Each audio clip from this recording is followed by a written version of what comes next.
Morning again, everybody. Afternoon or evening, and a warm welcome to this MSCA Global Online session on navigating MSCA actions and tools. It's really a pleasure to have such a diverse and global audience with us today.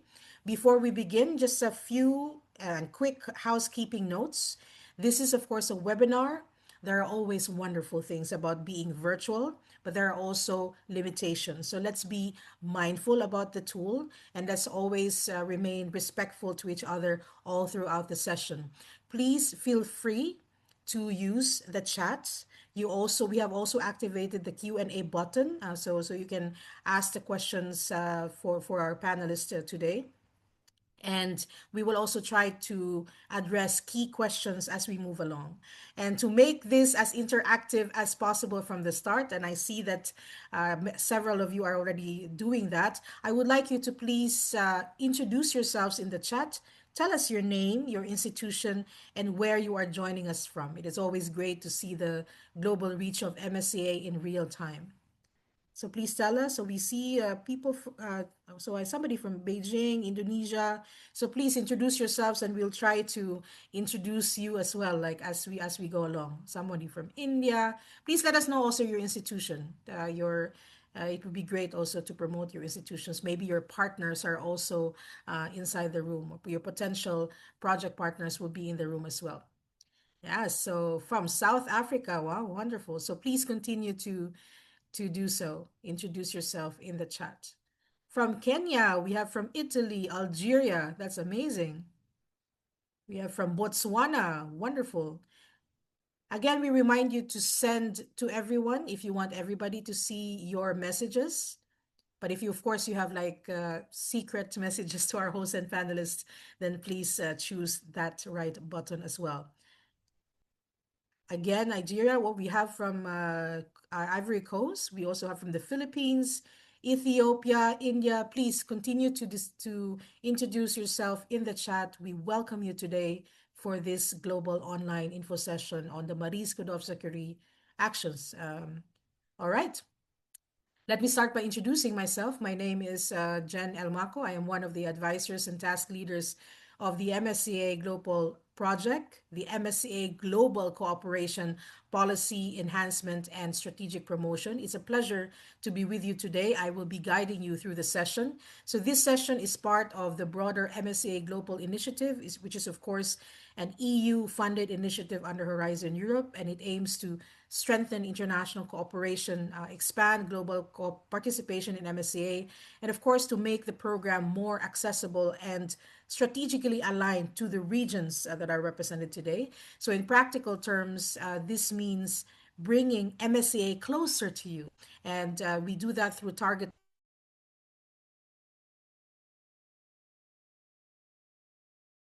just about presenting information. And let me share my slides so I can introduce it much better. Just give me a second while I try to see the share slide. Here we go. So I can introduce to you the project. All right. As I said, this session is not just about presenting information. It's really about equipping you with clarity and confidence to understand how MSCA works, to identify as well where you fit within these different actions, and then to navigate the tools that support your participation. So we know that MSCA can sometimes feel complex if it is your very first time to look at the program. But our goal today is to demystify that landscape and make it actionable for you. So to start, I'd like to briefly introduce to you the MSCA Global project itself, as this is the framework which these sessions are being delivered. So what really defines MSA GloPol is that it is not just a promotion project. It is structured around three core pillars of excellence. You have policy, promotion, and synergies. So first of all, on policy, we focus on tracking progress and identifying opportunities. So this means understanding participation trends, but also cooperation challenges and using both quantitative and qualitative analysis to do so. Second, on promotion, this is highly strategic and targeted. So we work closely with local information networks to ensure that MSA opportunities reach the right stakeholders in meaningful ways. And the third, of course, is on synergies. We ensure alignment with other EU research and innovation initiatives. And because MSA works best when it is connected within a broader ecosystem. So, together, these pillars make the project evidence based, strategic, and collaborative. Now, building on this structure, let me show you how this translates into global engagement. So MSA GloPol has a truly global footprint. You see here it covers all of these regions and countries. So these include Latin America and the Caribbean, North America, Africa, and the Mediterranean, Eastern Europe, Asia, and even Oceania. This is not just broad coverage, it is really strategic engagement. So these regions represent key partners where strengthening cooperation brings the greatest added value. So through this approach, we can tailor activities to regional needs and also build, hopefully, long-term meaningful partnerships. So the project is running from June 2025 to May 2028, so hopefully ensuring sustained impact. So with this global scope in mind, the question is, of course, what are we are trying to achieve? So these are the expected impacts. At its core, MSA Global is about enhancing strategic research collaboration globally. So there are four main areas of impact, as you see here: research excellence through global cooperation, policy enhancement through evidence-based recommendations. You have here targeted institutional engagement, ensuring meaningful cooperation and participation, and of course, strategic partnerships built on shared priorities. So together, these strengthen Europe's position, of course, since this is a European project, as a global leader in research and innovation, while also ensuring mutual benefit with partner countries. And importantly, this is not something that happens in isolation. It is something you can actively be part of. And that is our wish and our hope, especially after this session. So, MSA Global is a platform for engagement. And so, whether you are an institution or any other stakeholder and you're interested in the Maris Code of Security actions, there are clear ways to get involved. Of course, we have there the website, you have the contact details. We are, of course, on social media. So as a project, we offer, there are training programs, there are also policy consultations, and there are networking opportunities. So I encourage you to explore the website with us and follow our social media channels, because these are really not just information points, but entry points into collaboration. So with that, I will close my screen now. So with that, we will walk you through and move into the core of today's session. I am very pleased to introduce to you our speaker. I will remove my spotlight on myself so I can spotlight her here. All right, so we will now walk you through the different MSCA actions, how they are structured, and how you can effectively engage with them using the available tools. So now I introduce one of the leaders of this MSA Global project, and she is Tuba Arslan, again joining us from Turkey. So Dr. Tuba, the room is yours. Thank you very much for joining us. Thank you, Jenny, for the very nice introduction and also explaining how our MSCA GloPol project is doing in many countries, like, I don't know, in many regions also. That's really good to hear all those details. It's great pleasure to be here with you today, with many of you. I see the number is increasing now, 84 in the room, and I have taken some notes already from different countries. This great to see Algeria, India, South Africa, Kenya, Zambia, South Korea, many other countries. I will try to explain different opportunities for those countries, because I will be talking about some, EU member states, also associated countries, but third countries. Mainly I see that there are many third countries joining today with us. I only saw Italy as a member state and Tunisia and Egypt, who are associated countries to framework programs. That's great to see all of you here in the same room. So we will be talking about today on different topics. Oops, I cannot move. I'm just trying to move. Okay, I can move. Sorry. So it is the agenda. So you will see on the agenda there are different subtopics that we'll be mentioning, but I will not be just going through all topics like that. I will be trying to explain you what Marie Skłodowska-Curie actions offer you. And under different actions, you will see different objectives, scope, target groups of each actions, and you will see so differences between those actions. I will be trying to give you those differences in terms of applications as a researcher or applications as an institution, because there are different types of actions that you can submit your proposal as an individual researcher or as an institution. Okay. Today we will be generally talking about Marie Skłodowska-Curie actions I mentioned already, but let's see the big picture, because Marie Skłodowska-Curie actions, very shortly we are telling MSCA.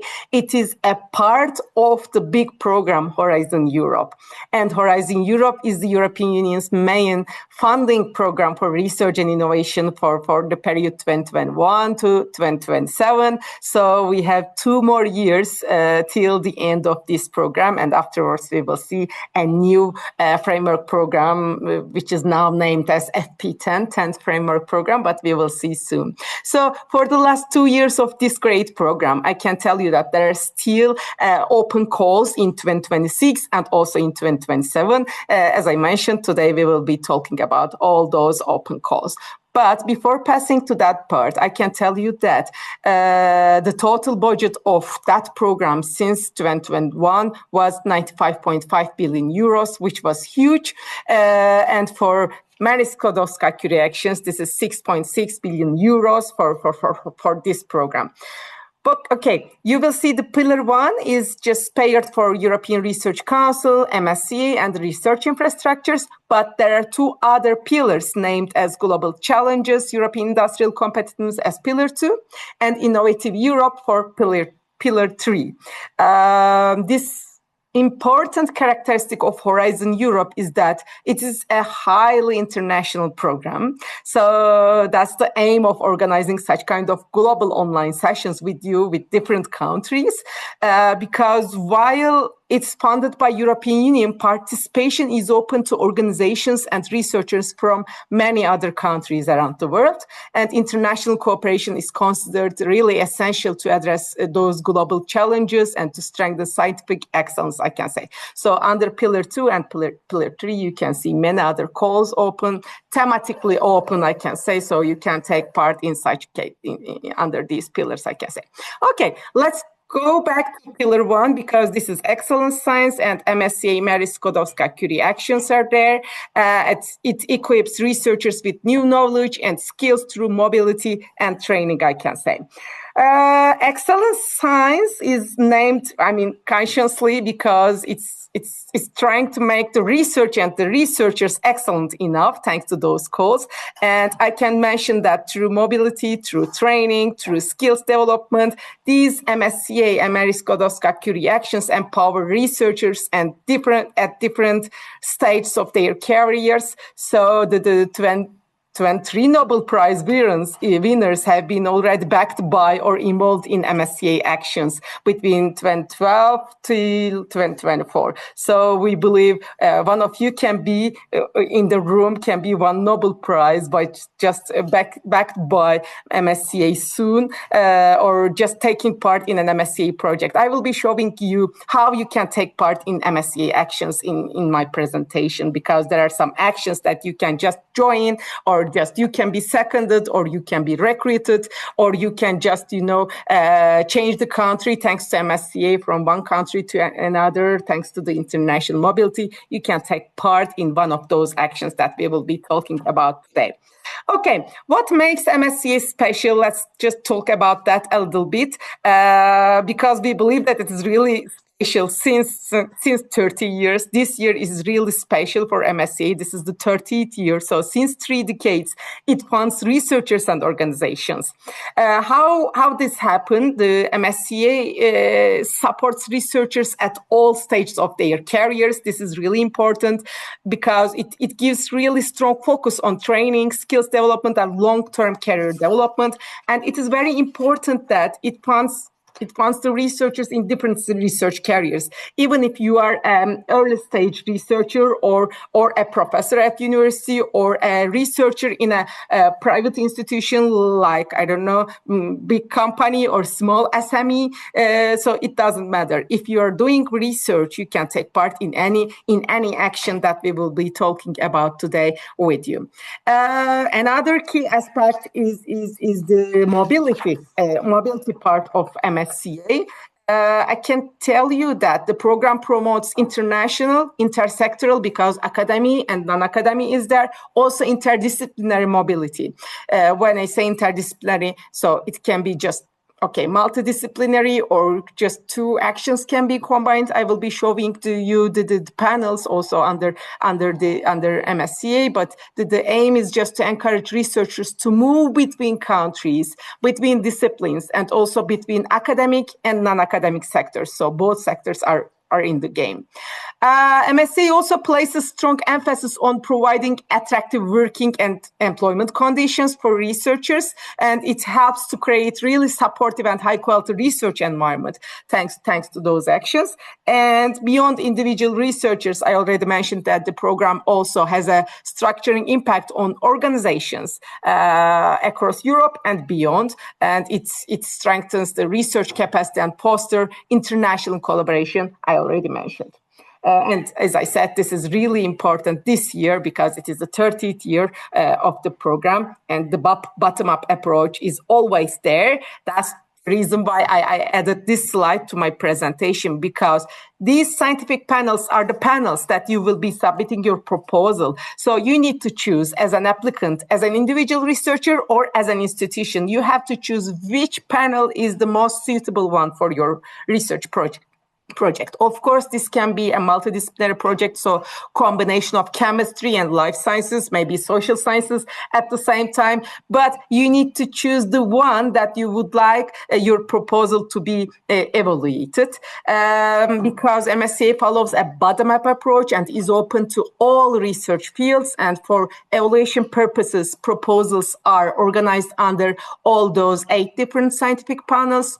It covers areas, I will not read them all, but 8 panels, and these scientific panels are divided into sub-panels. So when you go into the documentation of calls, you will see there are different sub-panels under it, and this generally ensures that every research topic, from the smallest niche to broader disciplines, has the right expert evaluation. So these panels help ensure that proposals are evaluated by experts with the right scientific background, I can say. Okay.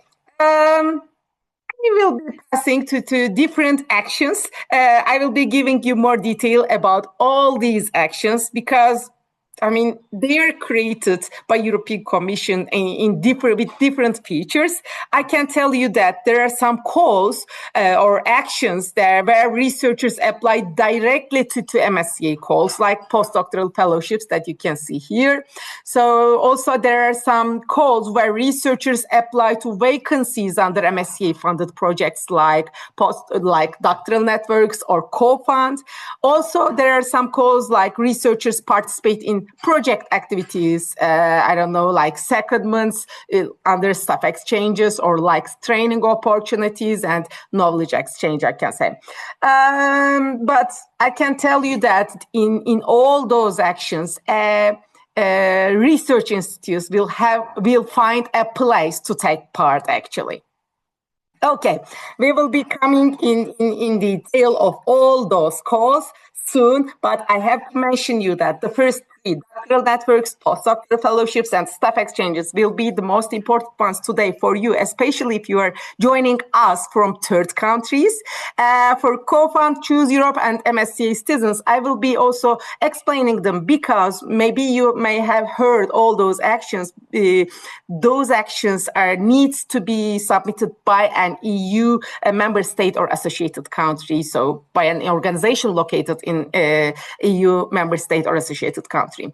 But for doctoral networks, postdoctoral fellowships, and staff exchanges, you can be associated country, associated partner to those proposals. You can second your researchers. You can send your researchers to those projects, so you can take part easily in one of those, the ones that I will be mentioning as the first three one. Okay, I will be talking about some terminology because we will be talking about many times all these member states, all Horizon Europe associated countries and other third countries as well. What I'm talking about when I say member states is here. You will see, I don't know if you can see my mouse, but here you will see the member states. This is the list. UK is not there anymore, so the list sometimes updated. Now UK is among the Horizon Europe associated countries, but associated countries list is also available. I will be sharing with you my presentation, but each time when you're taking part in a proposal or setting up a consortium, you need to check the updated list of it as associated country list, and all the other countries out of EU member states or Horizon Europe associated countries can be named as other third countries in terms of Horizon Europe. I can tell you that other third countries can take part in the proposals, in the consortiums, and can have some budget from the proposals, from the projects, depending on the nature of those things. Give me a second, I'm so sorry.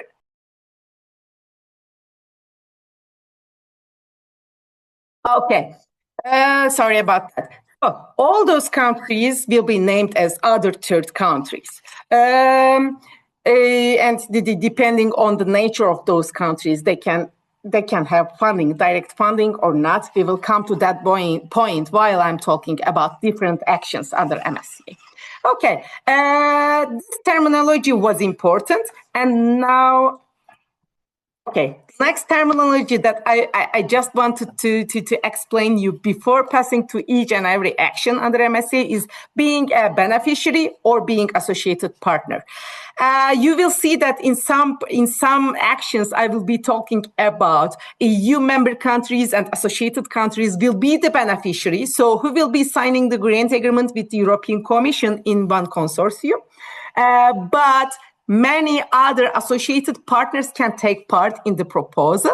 And so if you feel that your country will be an associated partner, your institution will be an associated partner in that consortium, just keep in mind that you will not be working on the paperwork like signing the grant agreement, but you will take part in the proposal, I don't know, just creating like a summer school or sending your staff to that proposal to that the other institution in EU member state or associated country. So this is the main difference. You're signing the grant agreement or not. Sometimes you do not receive the funding directly because you're not a beneficiary, but you're an associated partner and you can get the funding indirectly thanks to the rules created by the European Commission. So the budget can be sent to you through the other members of the consortium. So I can tell you that as an associated partner, you will not be signing the grant agreement, but you will be contributing to the action, either just sending the staff or just hosting the staff, the researchers, or also you will be receiving the funding depending on the nature of your situation, let me say, as a country. And I will be mentioning about sometimes organizations, sometimes individuals. For instance, for postdoctoral fellowships, I will be always talking about individual researchers who are moving from one country to another one. In that case, this researcher can be of any nationality if this is a European fellowship. But if this is a global fellowship, I will just set up some nationality rule. But any topic, any field will be funded, except some Euro topics with some exceptions, but I will be talking about that. And mobility will always be there for the individual researchers. So any researcher moving from in the same country will not be eligible to submit a proposal, but just exchange between the countries, between the sectors will be needed there. And coming back to organization, if this is an organizational application, so this organization needs to have a legal entity, can be either academic or non-academic sector, so can be either beneficiary or associated partner, as I mentioned in my previous slide. So those are the basics that maybe we need to discuss before starting to our calls under MSCA. I'm checking also the time because I have 3 main calls that I will be mentioning for the third countries who can easily take part. And I have 3 more actions like Co-Fund, Choose Europe, and Citizens, where EU member states and associated countries are creating the proposals and implementing the proposals, but you can take part in some manner. I will be coming to that point. Okay, staff exchanges. It's important, especially for you if you're participating from third countries. It is an open call, but the call will be closed in the beginning of April. So we only have 2 more weeks to go.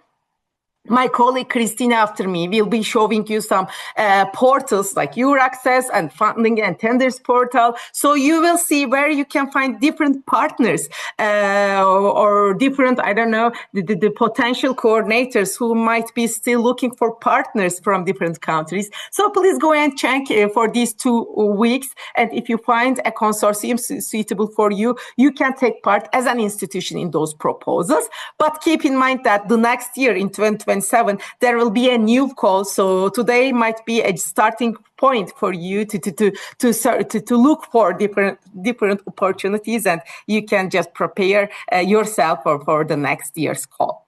What's Staff Exchanges? It's a very nice program. It combines research and innovation, but it is a mobility action. So there is always a consortium where at least 3 countries and 3 institutions are coming together to make research and innovation. But a minimum condition is 3 countries and 3 institutions. That's okay. But many more other countries and institutions are coming together to create these staff exchanges, because the aim is just to equipping researchers and organizations worldwide with advanced skills, with cutting edge knowledge, let me say. So transfer of knowledge is always there. Within the consortium, you are seconding the research staff, administrative staff, and technical staff. This is okay. The main aim is research there, but you are exchanging many other staff in the proposal, in the consortium, let me say. Academic and non-academic sector is always there in the consortium. And the budget is nice, 97 or 98 million euros for this year, 2026. And the next year, there will be a similar budget. I will be talking more about that. Okay, I told you that consortium of minimum 3 legal entities in 3 different countries should be there, but 2 of which needs to be EU member state or associated country. That's the reason why I showed you the list of the countries.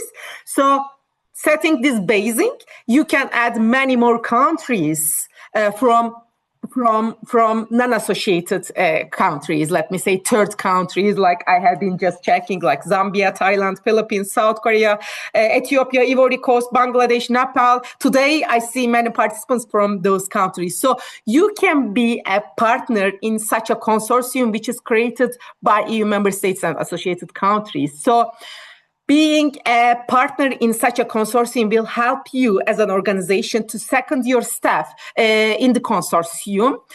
Both academic and non-academic sectors needs to be in the consortium. When I say academic, you should understand that this is the universities generally. But the other sector is generally the non-academic sector, like companies, like SMEs, like sometimes hospitals, depending on the foundational nature of this hospital, and museums. Those can be counted as non-academic sector. So please be sure if you're hesitating, if you're an academic or non-academic one, so you can take part in such kind of proposals already created by EU member states and associated countries. So academic and non-academic sector will work together to set up the proposal, set up the consortium, and then will second the staff among each other. So I'm underlining the secondment here because the consortium members will just second the staff. They will not recruit the staff. I'm also underlining this recruitment because I'm passing to another action like doctoral networks, where I will tell you that recruitment is the important thing over there. Okay. This is again bottom-up approach. You can choose the topic of your proposal altogether with the consortium members from EU member and associated countries. You will see the unit cost here, which is a nice budget, but I have to tell you that the staff is still taking the budget, the salary from their own institution, and plus European Commission is providing this budget to the staff seconded to the other institution. And the secondment is limited. It can be minimum 1 month, maximum 12 months per person, but not only one person can be exchanged, many more staff can be exchanged in the proposal. The maximum person month is 360 person months per project. So this gives a limitation in the creation of the consortium, and the project will last up to 4 years. You can, of course, create synergies with the other grants, EU funding schemes, not with MSCA actions that I will be talking about today, but with the other actions, you can create some synergies. Okay, so staff exchanges, I can say that funds short-term international intersectoral exchanges of staff members involved in research and innovation activities, plus academic and technical staff can be exchanged. I have to mention this. I think I mentioned all those things, but cooperation across the globe is the main objective of this action, I can say. And each second staff will come back to the main institution. So transfer of knowledge across the globe will be the main objective under this action, I can say. After the secondment, staff should return to their sending institution. That's one of the main rules I can say here. And researchers at any career stage, so any doctoral candidate or a professor at university or someone who's at the level of retirement in a company can still be seconded. So it's really free type. You can write your proposal depending on your needs. Of course, you need to set up the consortium with the EU member states and associated countries first. So this is the budget. So this one is given to the seconded staff, plus this part is just given to the activities. It's just spent for research, training, networking, and management costs of the proposal. As I said, the call will be closed in April, but next year you will have another call on 15th, starting or opening on the 15th of December and closing on 15th of April. But just check if there are any opportunities under the portals that my colleague Christina will be showing you in the next presentation. Maybe you can still find a consortium which is already created and you can take part in those consortiums. Okay, this is mainly the staff exchanges is there, and I want to underline that this was a secondment issue. Depending on the nature of your country, your country can be high-income country like USA, Canada, Japan. I haven't seen any participants from those countries, so those are high-income countries, and they cannot get budgets. Only exceptional funding can be there. But, they cannot get budget automatically, I want to say. But those countries like South Africa, Philippines, Zambia, Sudan, Ivory Coast, main participants, I see many participants from those countries.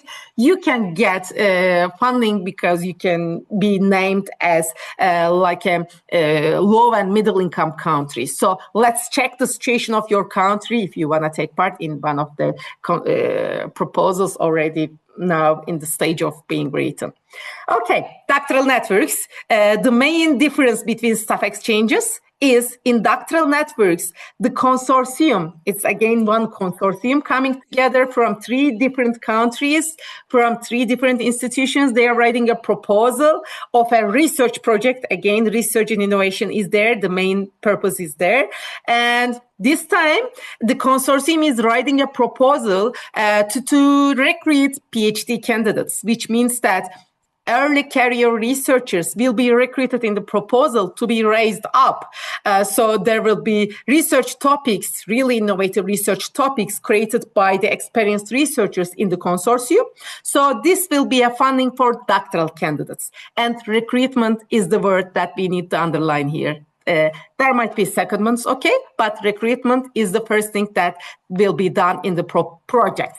Okay, minimum three entities from 3 different member states and associated countries. This is the minimum condition, and one of them needs to be from member states. That the list from the list I showed you. So just keeping this minimum condition, there might be many associated partners from the countries like the ones that I counted today. I see many participants from third countries. So you can take part in doctoral networks as an associated country. And I will tell you more what might be your role as an associated partner. As I said, there is no minimum maximum number of associated partners, but of course the project needs to be manageable. So you cannot combine 100 consortium partners in one project. This will not be unmanageable, but yeah, reasonable number of associated partners can be there.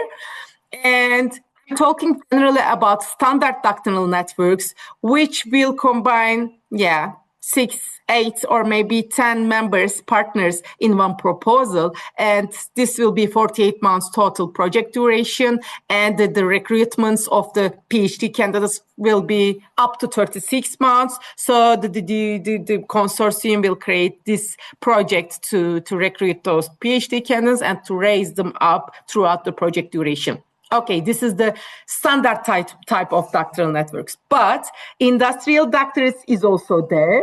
I see that Jenny is giving me 5 more minutes. Thank you, Jenny. And I can tell you that industry doctorates and joint doctorates are there also. But this time, the focus will be create partnerships with the industry. And for joint doctors, the focus will be to combine academic institutions and non-academic ones as well. But the aim will be to providing a joint diploma and multiple diploma to the recruitments. So I will not be talking about the budget, but I can tell you that the budget is nice if you're recruited in a doctoral network. And among us, if there are participants who did not get their PhD diploma yet, they can find opportunities under your Access website that my colleague will be showing you. So you can find funded doctoral networks and you can search for open positions under your Access, and you can directly go and just apply those positions, I can say. But if you're writing a proposal with EU member states as associated countries, I can tell you that the call will be open in May. Until November, there will be the opportunity to submit a proposal with EU member states and associated countries, I can say. Postdoctoral fellowships, I will be very shortly talking about that because it is important for you as as I said, from third country. If you want to move as an individual researcher from a third country to EU member states or associated countries, you will submit a proposal under European fellowships, postdoctoral fellowships. The minimum condition is that you need to be at a level of postdoctoral researcher. So you will find an institution in EU member or associated countries to submit a proposal. So one supervisor, one researcher, and one host institution in Europe will be sufficient to write the proposal. So you can move from your third country to Europe thanks to European fellowships. You can be of any nationality, that's okay. Or you can ask to European institutions to send you a researcher. I don't know where, let's pick up Philippines. So any researcher from Europe can move to Philippines from 12 to 24 months under global fellowships if he or she is a postdoctoral level. And then he or she needs to go back to Europe to finalize the last part of the proposal. So it will be 36 months in total. So it's a mandatory return phase. So For individual researchers, it is a mobility scheme, which is written as an individual research project. And for institutions, I can say you that the third countries can invite any researcher from European countries to third countries, to your country, and then send back to Europe. So it will be a knowledge transfer. So European fellowship and global fellowships are open to your applications, depending on your needs under this action, I can tell you. Okay, the budget I will be telling you that is nice one. So any researcher coming from Europe to your institution will get this budget from 12 to 24 months. So this is monthly budget. So you will multiply the duration. If it's 24 months, you will multiply it with 24 months as a budget that will be spent for the researcher and for the institution, I can tell you. I'm not talking about evaluation criteria, but of course you can say that the European Commission is setting up a structure, a template to write a proposal and to submit. I will tell you that on the 9th of April, the call will be open, and 9th of September, the call will be closed. And we will have many more sessions about only for European, the postdoctoral fellowships in the coming weeks and months. So please follow our website if you have any questions. Okay, as I said, those three calls are the main important ones for the third countries, but I will very quickly, I know maybe Jenny will give me 1 more minute. I will very quickly tell you that Co-Fund and Choose Europe and Citizens. Those are three calls you might have heard or you will hear soon, because those are the three calls are just like some schemes that are funded by European Commission for the institutions who are located in EU member states and associated countries. So any co-fund project that is funded by European Commission will have some open positions for the researchers who can just apply, and under your access portal you can find those opportunities. They can be either doctoral level or postdoctoral level. And in 2027, you will see that next to Co-Fund, there will be Choose Europe funded projects. So you can also see such kind of opportunities and just apply to them to go to Europe and to work there as a researcher. And European Researchers Night is the last sentence from myself. You will see that every September, the last Friday of September, there will be just like festivals in all Europe. If you take part in one of them, you can just join and see. There will be celebrations showing by the project owners that any person can be a researcher in the world. So this is an action funded by European Commission to celebrate being a researcher and to show kids to public that being a researcher is something really nice. So just encourage them to be a researcher at the end. This is the end from my side, but I see many questions in the chat box and Q&A part. I will be trying to replying them, and I will leave the floor to you, Jen. Thank you for extra time.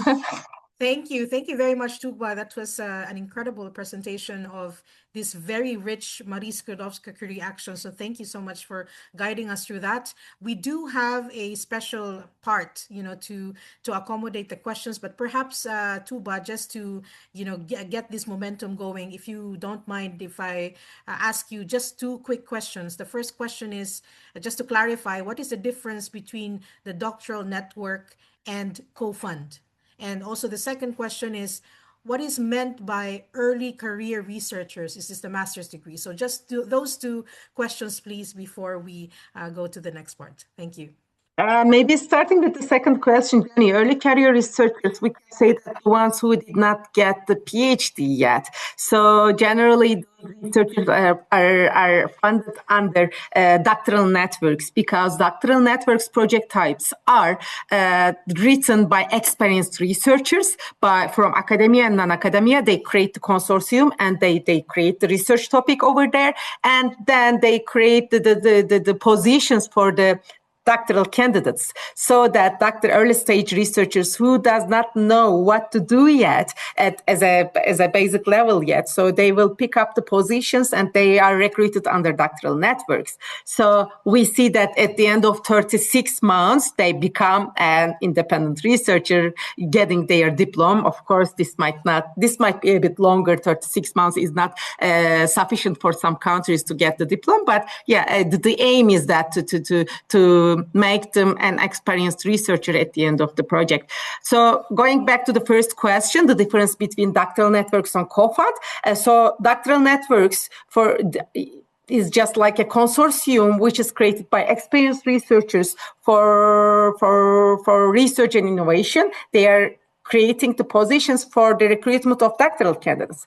For co-funds, I can tell you that it is like a funding scheme, like a fellowship program, which is created by EU member states and associated countries, like a new funding program, new fellowship program, which will be open to international manners, let me say. So, okay, I can say that there are very similarities, but co-fund is a fellowship program created by member states and associated countries. This can be now for 2026, this can be postdoctoral level or doctoral level, depending on the nature of the proposal. You can go and find the open position and you can apply. So it's fellowship program for 10 people. I don't know. In Turkey, we have a co-fund program for 100 researchers postdoc level. So depending on the nature of the project, co-fund will be funding the researchers at doctoral and postdoctoral level. For doctoral networks, I can say that it is only doctoral candidates which will be funded by the consortium.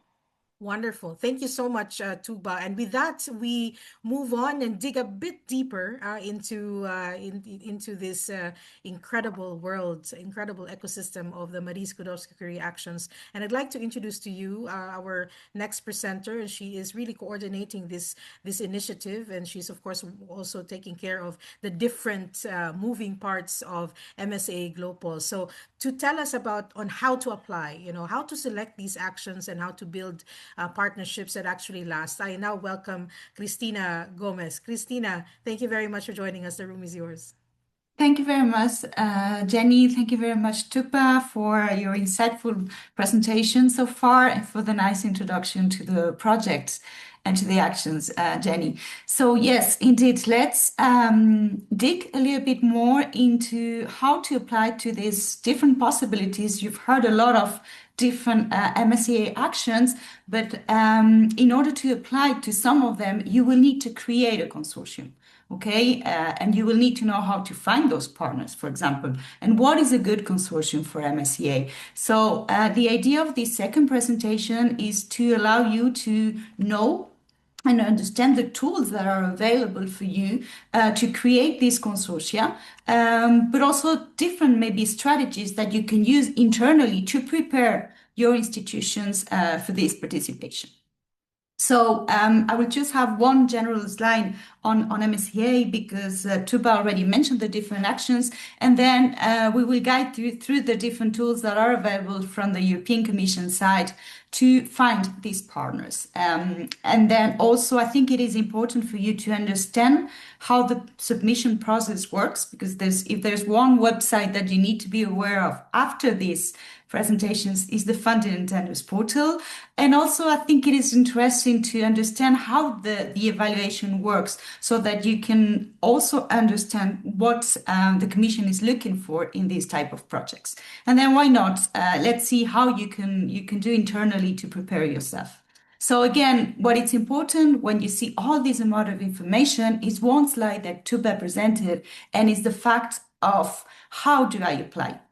Because you can see that there are collaborative projects. Those are the doctoral networks and the staff exchange. So your institution will prepare together with the different institution in a consortium, a project that will be submitted to the Commission to get funded. If you are an individual researcher in the room, then you know that you can apply for a postdoctoral fellowship if this is your stage in your career, but you can also choose between the co-fund project that are funded, or you can also choose between the doctoral networks if you are a doctoral candidate that wish to pursue your PhD in an international, intersectoral, and interdisciplinary network. So you have many options and many different possibilities for you to connect with MSCA. Now, having said so, obviously, maybe you think it's not that easy, but you have to really understand what you have so far in your networks that will allow you to prepare. Obviously, all of us have natural and personal networks that we can use. Therefore, try to nurture them. Go to networking events, go to conference, go to workshops, and be curious. Sell, let's put it that way, sell your science, sell what you're doing, and show your interest. Because many of these consortia, we have noticed that they come from previous or current collaborations. And this can be an added value actually to the project to show that there's already an existing collaboration that can go forward in this process of internationalization. Now, the tools that I'm going to show you now are two or three of them that are also there from the European Commission perspective to allow you to even find more places where you can work on. One will be, as I mentioned, the funded and tendered portal. I will come back to this one when I explain the submission system. But basically, this portal includes all the information on all the different calls that are under Horizon Europe. Not only under Horizon Europe, under other European projects and programs, but this is the one that we are talking about. Therefore, go to this section, go to the portal, and you will see that under each call, there's a search partner tool. Okay, I will again go back to that when I show you how to submit a proposal, but you will find the possibility here to either look for profiles that might be interested in a specific call, but also publish your own expression of interest. Saying, for example, I am a university in the Philippines, I have a strong expertise in a specific field, and I would like to show it to you so that you can contact me and we can work together on a specific project. Now, specifically for MSCA, this Marisco's reaction, there is a project that supports the national contact points. The national contact points are these people based locally in their countries who support applicants from their countries to participate in the program, specifically in the MSCA program. Now, this project generates a lot of useful tools. There are materials for you to help you prepare proposal writing documents, but there's also specific matchmaking platform that is there to allow for the matchmaking, the name says it all, for supervisors that are interested in contacting specific fellows that will, that are preparing a proposal, but also to allow for B2B, like specific bilateral meetings with other supervisor or other institutions that are preparing a consortium. So please, you can also register, enter your idea, your market idea, so that people understand and are aware of your expertise. Another interesting tool will be the Euraccess initiative. That is an initiative, a pan-European initiative spread now throughout the world, not only in Europe, but also worldwide, that actually supports research mobility and research career development. One of the sections in the portal is related to the partner tool. So here again, it's another option for you to register and to be able to look for research organizations, university, and business as well, who might be working in your same research field. That section here applies for institution. If you are an institution willing to prepare either a doctoral network or a staff exchange, this is the place for you to have a look at. Now, if you are an individual researcher, and I guess we don't know the difference in the audience, but I'm pretty sure that we have representatives from an individual perspective, but also from an institutional one. So this is the place for you to have a look at right now. If you are, for example, interested in preparing a postdoctoral fellowship proposal, and the call is about to open in the month of April. Now there are hundreds and hundreds, over 700 hosting offers from institutions in and around Europe who are willing to prepare together with researchers worldwide specific call projects.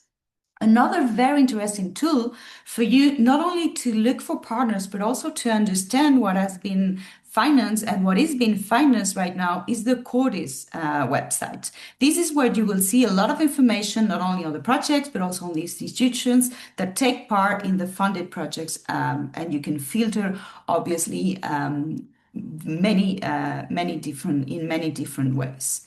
So, having said so, when we talk about a consortium in MSCA and in general in this European project, you need to have the adequate infrastructure and the adequate resources within the different partners that form the consortium.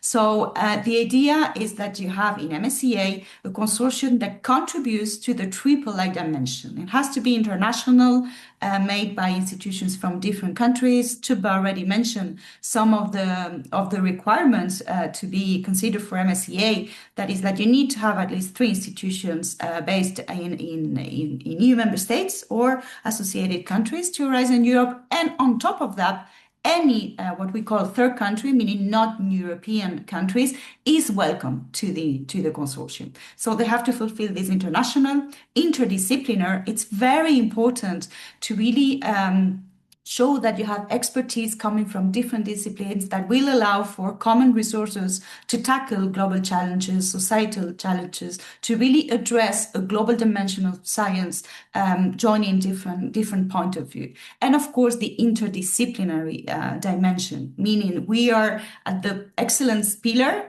but it's also about liaising the two words, establishing a bridge between academia and non-academia to really ensure that, for example, it can have a wider impact, the project as such, but also the researchers involved in those projects can have a stronger possibility to valorize their results, their scientific results. So again, we need to have a solid management structure. This is very important, to have a strong coordinator that will be based in Europe that allows for the mechanism for the researchers to concentrate on what they're going to be doing. Research, okay, and excellent research.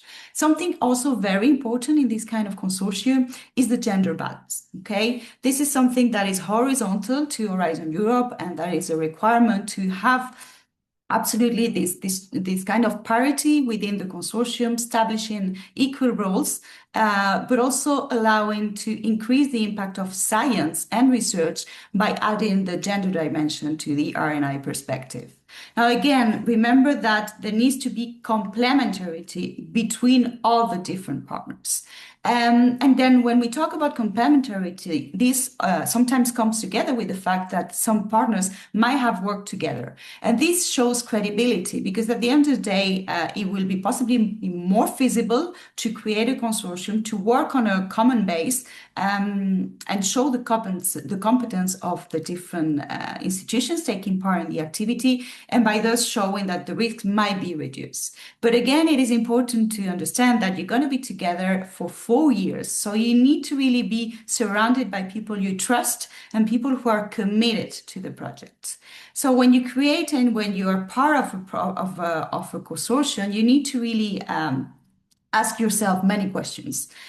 Each of the different partners bringing something specific, has a specific role or responsibility in the project that needs to be covered.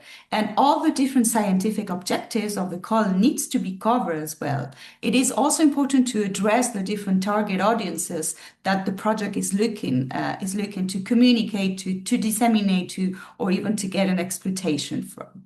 So these calls that Tuba mentioned are working on an annual basis, meaning, for example, right now staff exchange will close very shortly now, beginning of April, but next year you will have a similar call opening and deadline. So be prepared. Maybe for this year it's not possible to jump in an existing consortium, but maybe it is for next year. So you need to start actually working normally a little bit before the call opens to allow you to really find your right partners in this challenging adventure. Now, going now to the submission and evaluation processes. Everything is done online. This is very important. Tuba mentioned already, so this is, for example, the call closure now for staff exchange. So it's very, very close now. Unless you really have a specific idea to bring to market, or a specific scientific research idea that you are, that you have strongly elaborated, it might be difficult for you to jump in a consortium, but it is still feasible. There are two concrete weeks to go. You will see in many different websites, information, documents, and although we are always trying to guide you through some of them, you need to be aware of them and you need to read some of them. Those reference documents are all available in the funding and tenders portal. Okay, you have other websites that are very useful, but this is your official documentation center, I would say. So read through them and be aware of them. This is the QR code that will bring you directly to the Funding and Tenders portal. And this is where you will be able to say, okay, now I need to submit a proposal. This is where I have to go. Now, Tupa already mentioned this, and I think it is important. It's always the coordinator of the project who will be taking the lead in submitting the proposal. So in your case, you don't really have to be working too much on this administrative procedure, but I think it's also interesting for you to find out how it works. What or how does an MSCA proposal look like? There are two parts. We always talk about part A, which is the administrative sections where they're going to ask you about general information, participants in the consortium, how is the budget working, ethic and security questions as well. And then the part B, and this is the technical and the scientific proposal. This is where you're going to describe your activity, your excellence, the impact that it will provide, and how you're going to implement the project. So again, all this is done online by going into a Funding Tenders portal, having a look, finding the specific call, and there are different ways to get in. Normally, I always use the funding button and go directly using different filters to the MSCA Staff Exchange 2026. You will receive the slides anyway, so I won't be going into details into all the screenshots. But once you go into the specific Staff Exchange call, this is a 2025, so it's the previous one, you will see a lot of information already. Opening dates, call deadline, and an internal navigation system that will guide you through the different sections and through all the documents that you need to be aware of. Okay, this is where you also see the partner search announcements that we mentioned before. You will be able to download all the information, the documents, the reference document that I was talking about previously. This is where you can download them and have a read through them. In this case, for example, there were 43 partner search announcements. This is from a screenshot I took a couple of days ago, actually, from the 2026 Staff Exchange open call. So as you can see here, if you go into that section, you will see information on the expertise that institutions are looking for, but also on their previous participation in European projects. And this is very interesting also to understand how institutions are working and participation. And then the coordinator will take the lead to press the button, start submission. Okay, essential to have a big number. So if you don't have one, you have to create one for your institution to be able to, all these administrative procedures. Now, when it comes to evaluation, the European Commission has established, thanks to the Research and Executive Agency, in this case of the MSCA Actions, an excellent and peer review system for evaluation. You have to understand that the number of proposals submitting to MSCA is amazing and it's growing year by year due to the competitiveness of the program, but also its excellent perspective and excellent science that it's funded. So there's a really large number of proposals, up to 17,000 for the last postdoctoral fellowship calls. In some of the call, it's not that many. It can be 200, 300, 1,000 proposals. The co-fund is a little bit smaller, so it's around 100 proposals, but it is a large-scale evaluation system. So 3 experts will revise your proposal independently, and then there will be a consensus meeting between the 3 of them. Now, there's always an expert balance in these panels of different experiences and backgrounds and gender, age and sector and nationality to ensure, to provide this wide perspective and to enrich the panels. Again, as we mentioned, MSCA is absolutely bottom-up, so you are choosing your research project, but we do this with order, meaning you will have to choose one of the scientific panels. You can show your multidisciplinarity when applying by choosing specific key descriptor or scientific descriptors, and this is done on a single-stage evaluation, meaning 3 evaluators will have a look individually at the proposal, and then they will create a consensus meeting to deliver a final ranking list. So you have the scores from 0 to 5, and you have the 3 evaluation criteria, which are common to mostly all Horizon Europe pillars and projects, and this is excellence, impact, and implementation. These are the 3 criteria against which the evaluators will look at your proposals. And this, I'm not going to go into details because I know it's too much, but just for you to have an idea, what is an excellence project? And excellence is about what you want to achieve. What are your objectives? How are you going to go beyond what's already happening? What's the state of the art in your scientific field? And how are you going to achieve that? What is your methodology? Is it innovative? Is it excellent? You need to be really concrete on all this information that you provide. And of course, you also will be informing about the type of institutions, how they interact, how they participate, what kind of training is delivered to researchers, and how is this improving their research career. This is, for example, the staff exchange award criteria. This changes, varies a little bit depending on the MSCA action, but I think it gives you a good idea. In terms of impact, again, you will have to talk about why you're doing this project. What do you want to achieve with it? How is this contributed to really go beyond what is happening? What kind of impact will this have individually, to the system, to the institution?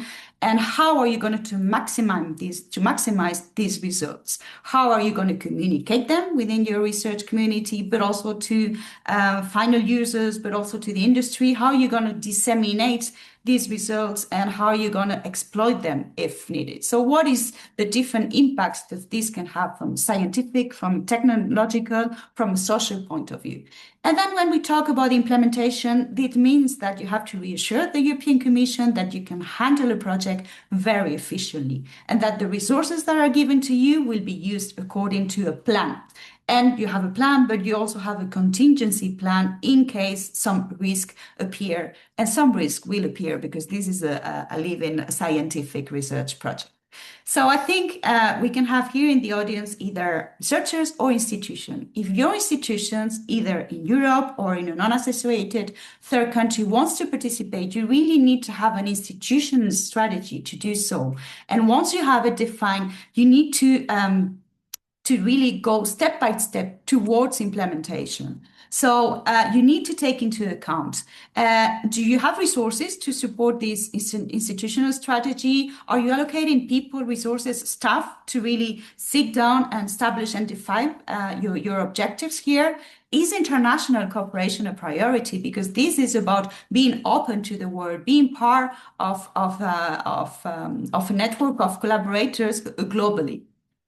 And if this is the case, do you already have natural collaborators outside of your institutions, outside of your country, that you can start contacting agreements with the other, for example, universities, who you can be, for example, delivering a co-tutel PhD title? That can be something to start thinking about.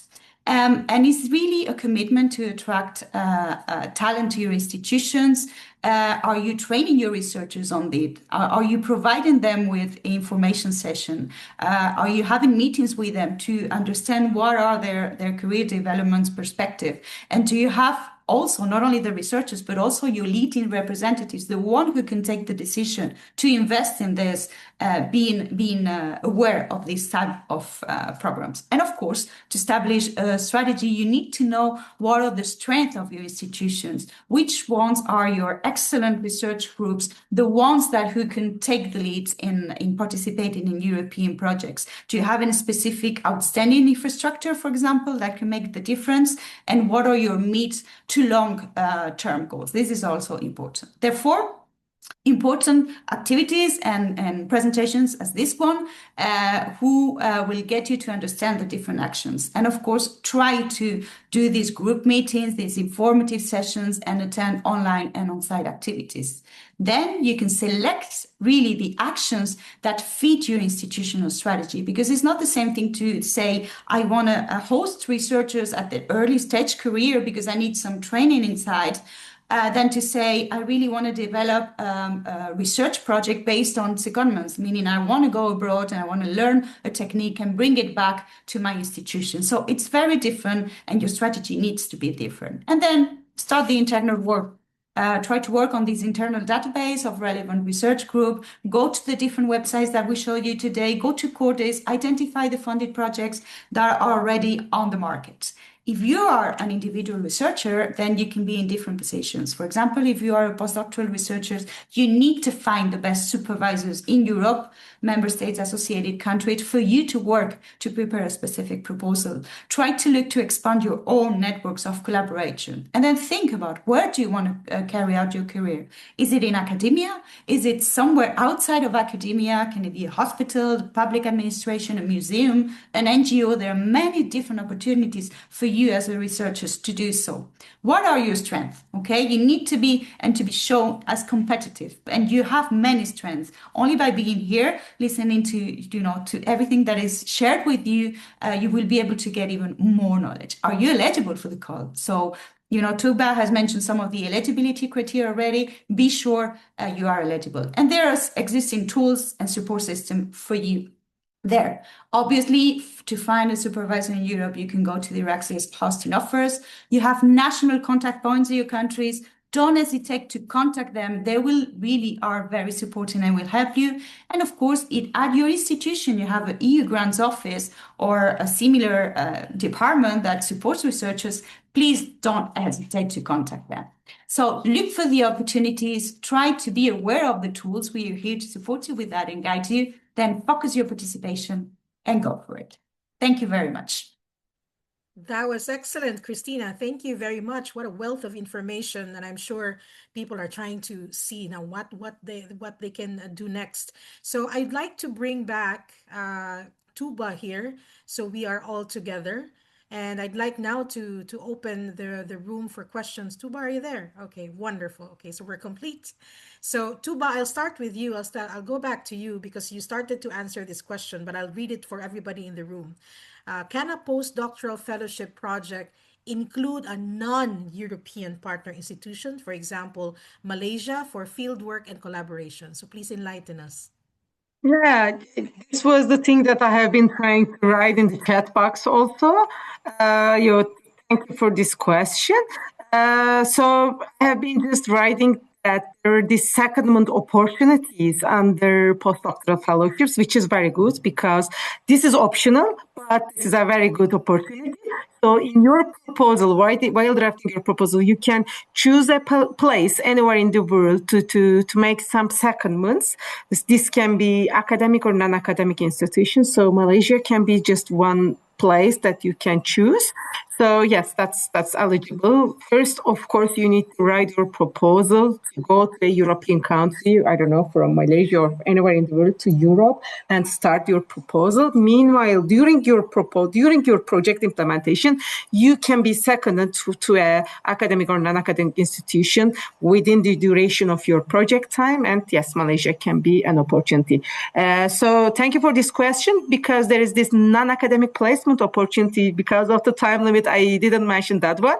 But after the end of your project duration, you can even add a NAP, which is non-academic placement. Just the name is there, so it should be non-academic institution where you choose, and up to 6 months you can spend extra time there in a non-academic institution, and you can complement your project, I can say.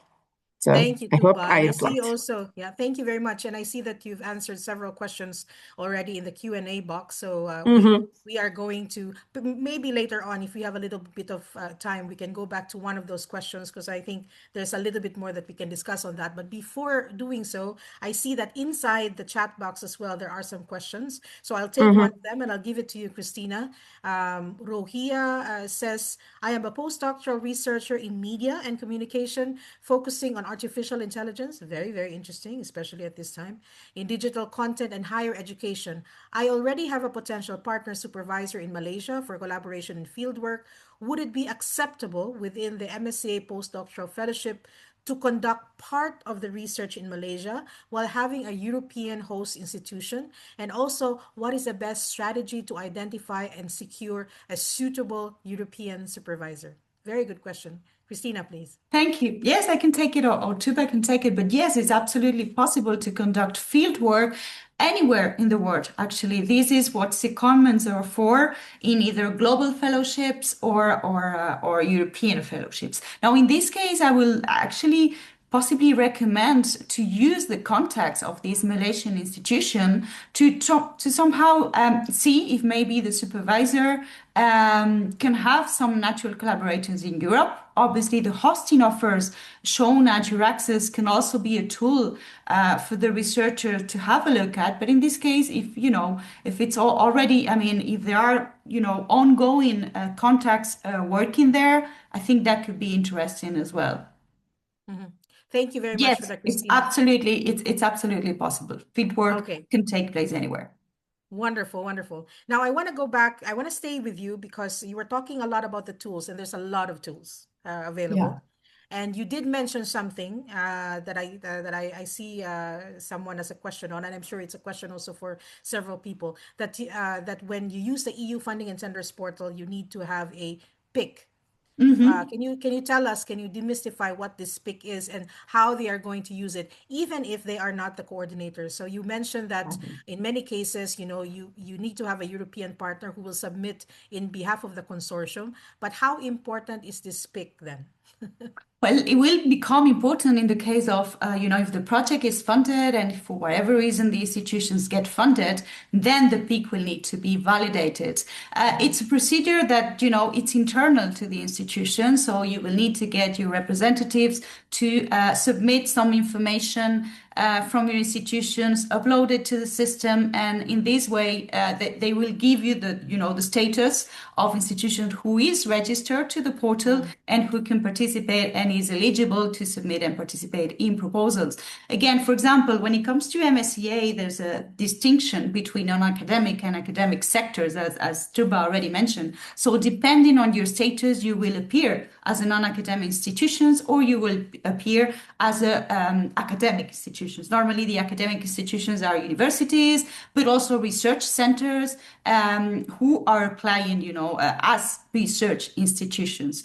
And then the rest will be included in the non-academic sector. And this is also important in different setup of consortia, such as staff exchange, where this is somehow measured in the proposal submission system. But please do not be afraid. It's not that complicated. You just have to, go in and follow the different steps that are included. You have a manual to do so, but you need to have a pick. It's the way really that the Commission has to identify the different institutions. Okay. Yeah, thank you, Christina. And connected to that, Tuba, I want to go back to you because you gave us like this menu of different actions, and there are actions that are open for individuals, and there are actions that are open for institutions, most especially for third countries not associated to the program. And I'd like to also request you to also differentiate what does this mean, like being associated and not associated. Can you tell us, just as a review, which ones are for individuals and which actions are for institutions, just to summarize it up and they have these things on their minds? Yes, sure. And meanwhile, I hope I can share my screen because yes, maybe it will be more visualized here thanks to that. We have been talking about different types of actions. I know it's a bit complicated if this is your first time that you listen to, but maybe we need to clarify this point. For postdoctoral fellowships, I can tell you that you are the only researcher who will be funded because this is an individual type. But you need to find an institution to submit a proposal. So one researcher, one institution, and a supervisor in that institution needs to supervise you. So in the proposal, you will be explaining your role as an individual researcher and the supervisor's role, how he or she will be supervising you. And of course, the CV of the institution will be also important to be explained in the proposal. This is a 10-page proposal where you just, explain yourself to get the funding in 10 pages. But we say that it is individual driven because you are the only one who will be implementing the proposal with your supervisor. But coming back to doctoral networks and staff exchanges, there are many researchers who are funded under those schemes, and the institutions need to be there setting up a consortium. So minimum 3 institutions from 3 different countries needs to set up a consortium for doctoral networks and for staff exchanges. I mentioned to you that for doctoral networks, the experienced researchers and the institutions are writing the proposal to fund the PhD candidates in the proposal if the funding is coming from European Commission at the end. For staff exchanges, again, institutions are setting up the consortium. At least 3 institutions are coming together, but I don't know, 6, 7, 8, 9, maybe 10 or more institutions are coming together and writing the proposal, and then they second the staff among the consortium. So not only one researcher, but many researchers, many staff are seconded. I didn't mention a lot about co-fund, Choose Europe and Citizens, but I can tell you that those are mono-beneficiary actions where, of course, for citizens, there might be some other actions, but associated partners can come together. But one institution from Europe are writing the proposal, asking for budget from European Commission, and you can be an associated partner in those kind of projects as well. I hope it's more clear. Yeah, great. Thank you so much, Tuba. There is a question here, and I'll give it to you, Christina, because you know this, and you've been closely monitoring this, I know, over the years. What is the status of Switzerland in the current call or the next year's call for the MSCA postdoctoral fellowship? Okay, yeah, there have been some changes with Switzerland in the last few years, but right now is, for example, such as UK it's a country that is associated to Horizon Europe, and this means that they have the same benefits as EU member states. Therefore, if you have a consortium with Switzerland, Italy, and Spain, this will be counted as a consortium with 3 institutions from Europe. Okay, so this is okay. I mean, this is the case right now. They're fully associated to Horizon Europe, Great news. at least for these, I guess, until the end of the framework program. So that means that they can host, right? Yes, exactly. Sorry, and maybe just to be more concrete on the different actions. For example, in the case of the postdoctoral fellowships, it means that it can be, you can be in Switzerland carried out a European fellowships, okay? And in the case of a doctoral network, it will be counted towards the minimum of the 3 institutions based in Europe and member states and associated countries. Yeah. Wonderful. So because there are, of course, these great institutions Absolutely. in Switzerland. Yeah. I myself am interested in this in these institutions too. So there's another question, and any one of you can take it, because this is really a question that keeps on being asked, because it's always about partnerships, right? And finding the partners, especially in Europe. So how can you communicate with supervisors in Europe, and can you make suggestions? Can you make suggestions for supervisors on how they would like to cooperate, especially I think this person is on media and communication. But in general, how do you find these supervisors who are open to hosting you in their institution? So I think this is for postdoctoral fellowships. Anyone? I mean, I will let Tuba maybe reflect on that, because I gave you already the different tools that are available from the European Commission perspective. But maybe, Tuba, you have an additional insight to yourself that you would like to share on this.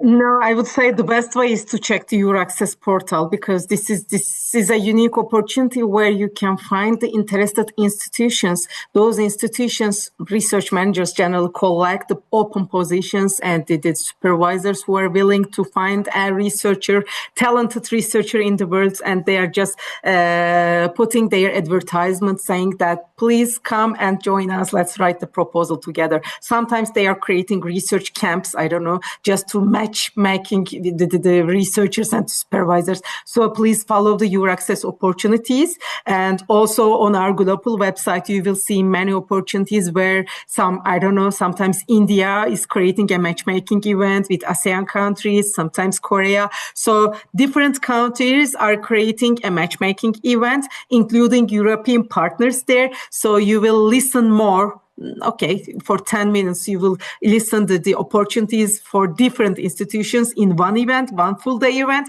and you will see what kind of opportunities are available. And it is just the right time. April, May, June, for 3 months, you will see many events. Just please follow GloPol website, also your access portal. You will see many opportunities over there. Also, please filter those opportunities under your access portal. As Christina mentioned, you will receive all the presentations, by the way. So filter the research topics and the countries that may be specific for you to visit. So you will see many opportunities over there. Thank you. Thank you, Tuba. We're about to close the last few minutes of our time, but I want to take this additional question, and I saw that you were starting to Yeah. answer this question, Christina, because this is for those Yeah. who are very new, this is something that needs to be clarified. So for postdoctoral fellowship eligibility, is the Yeah. criterion for third countries, and maybe you can explain again what these third countries mean, determined by the applicant's nationality or by the country in which the PhD degree was obtained? Okay, so postdoctoral fellowship, there are two implementation modes. Okay, we have the European fellowships where the full project will be implemented in Europe with the possibility to do secondments worldwide, and then the global fellowship with an initial phase outside of Europe and a final returning phase to Europe. So in terms of eligibility towards nationality, what it's important is to know that for the European Fellowship, there is no restriction whatsoever on the nationality. Okay, any researchers coming from any place in the world who could fulfills the two requirements, that is the research experience maximum of 8 years, and also the mobility rule, meaning if, for example, somebody wants to apply for Spain, that person cannot have resided or carried out their work or their study before in Spain more than a year in the previous 3 years to the deadline of the call. This is always the criteria that we use. So no restriction on the nationality. Now, for the global fellowship, there is a restriction that can be fulfilled by also years of residence in Europe. But for a global fellowship, you wish to apply for one, you have to be a national of a European member state or associated country to Europe, or a long-term resident in Europe, meaning somehow at a moment in your research career or in your life, you have resided consecutively 5 years in Europe in 1, 2, or 3 countries. Okay, and that way you can also apply for a global fellowship. So I think this is to differentiate a little bit. Tuba, I don't know if it's something maybe to add there from your side, but that's the difference basically in terms of when we talk about nationality.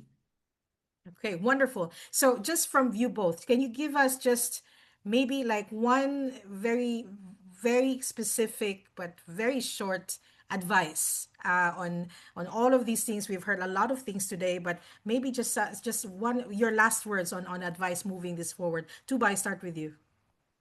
If you're an institution, please join any event where you will show yourself, because the idea is to attract the researchers to your institutions thanks to those global fellowships, or just make you an associated partner in staff exchanges and doctoral networks. So there are many opportunities where you can show yourself as an institution.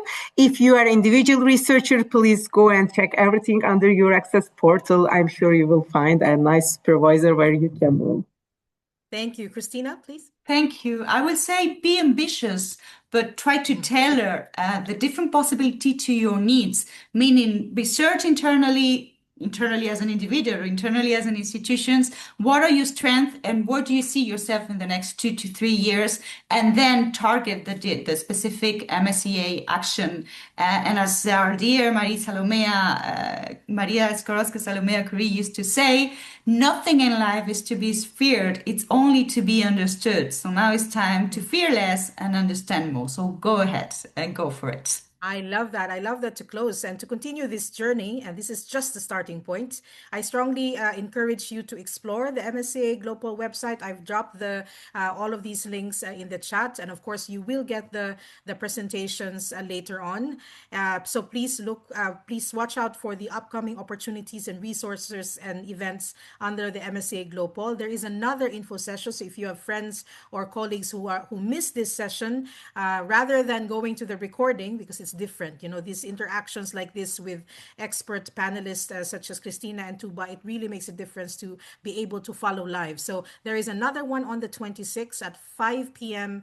Central European time. Just check also, of course, the conversions to your time zone. So if you would like to do that, also follow our social media channels. I also drop the those things on the chat to stay updated and connected to the global community. Subscribe to our YouTube channel. We also have our YouTube channel. We will upload this in the next days. Also, this recording, and so that you can also revisit it and share, and then maybe have like a meeting with your colleagues and on how to engage your institutions and also as individuals in the Maris Security action. So, but very important to note that staying engaged is not just about information, and you have a lot of information today. It is also being part of a growing global network of researchers, of institutions, and partners. So we have to work together, and this is really what MSCA is all about. So it's really building connections that go beyond borders. It's about creating partnerships that last, and of course contributing to research that has real impact on society. And so with that, thank you very much for your time. Our panelists, thank you very much for your engagement and your contributions today. We look forward to staying connected and hopefully to seeing many of you again in future MSA GloPol activities. Have a wonderful day ahead, everybody. Bye-bye. Thank you. Bye. Goodbye. Have a good day. Bye-bye. Thank you.